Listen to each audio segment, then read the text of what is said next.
What's going on? So, these are the crazy hair. It's crazy. So, um, we're back at it. I told you I was gonna come back later today. We're on the Charger, my fiance's car. So pretty. So, anyways, we're doing these fiber optics. All right. It's a headliner kit. Done it before. This isn't our first one. We've done this car once before.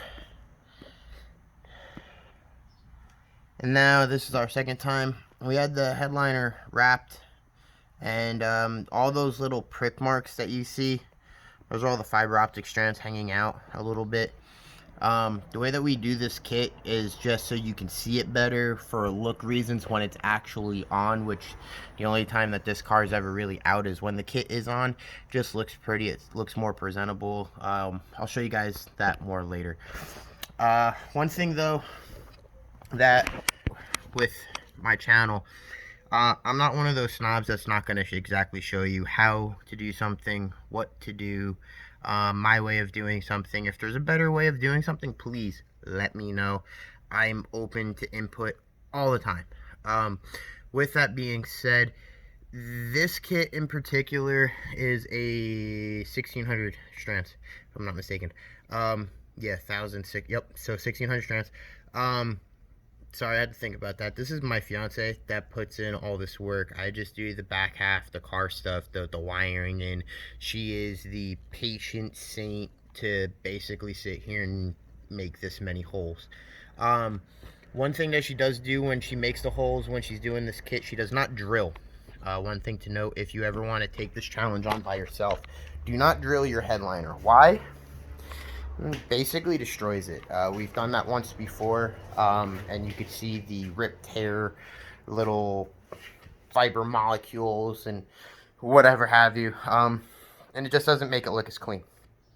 Second, if you have the chance to have your headliner reupholstered, rewrapped, we suggest using a perforated material.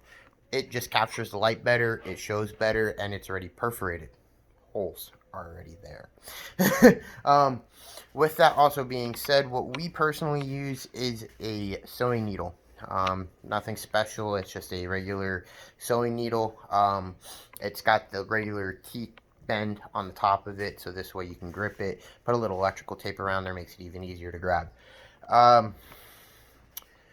So with all further ado, okay, of what this headliner kit is. The reason we even got the idea to do this in the first place, we being my fiance, YouTubing on a budget. That man is definitely an inspiration.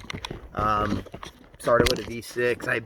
From my understanding, now he has a 392. Congratulations to him on that car. But with all that, the one thing that I really didn't notice in his videos was how he actually got the fiber optics into the trunk. So with this kit being so many strands, you can see here I got a big old snake of fiber optics. I taped it all up. As per his advice, he says that he could see lights coming through his pillar right there. So I electrical taped it up. That was one thing that he said that he wished he did different. So I'm gonna take the advice.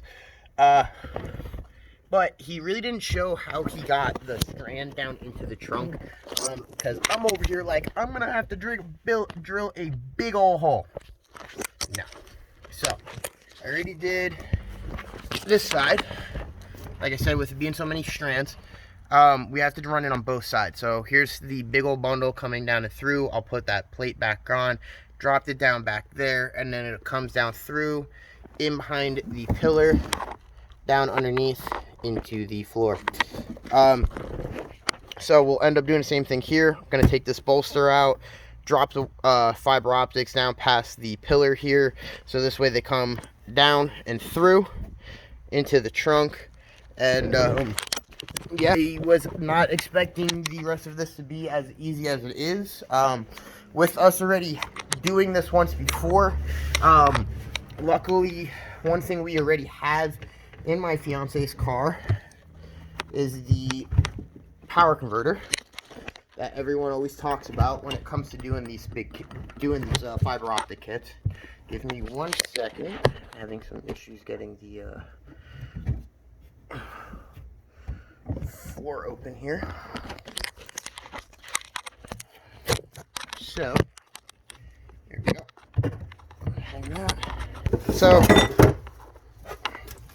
here's where the fiber optics are going to come out and through. We're going to put those into a box basically down there in the corner, and that is going to power it. From doing the battery swap. So yeah, that guy's going to power it. It's very simple. Like I said, we're just going to put the little projection down there. That'll get powered into there. Probably put like a L bracket or something just to hold it into the corner. Again, this was actually a pretty simple install. I'll show you guys final product when I'm fully done with it. But yeah, just a few little tip points and tips if you are going to take this challenge on yourself. Like I said, the biggest thing for me was just getting the fiber optics back into the last kit that we did.